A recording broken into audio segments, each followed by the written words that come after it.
What's up, guys? We got a quick little install video today on the Jeep. If you're like me, one of the door handles on the inside of the door handles got chipped, and we've been painting it and starting to rust. So we're going to install these little door handle covers. Very simple. They're 3M tape. What you're going to want to do is get some alcohol, good, and a rag. You just want to clean inside your door handle. Get it nice and clean.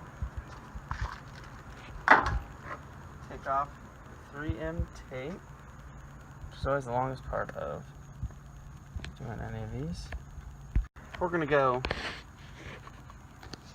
vertical. Yeah, horizontal. We're going to go horizontally and just get them set and just push them in. Just like so.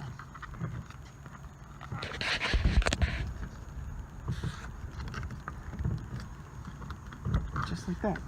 There you go. So we're going to do the other way the rest of them, and we'll take a look. Okay, so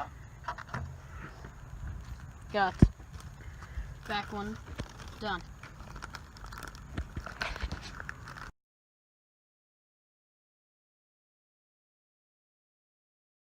So there you go, a quick little install. Looks good. All done. So thanks, and please subscribe. It helps out the channel.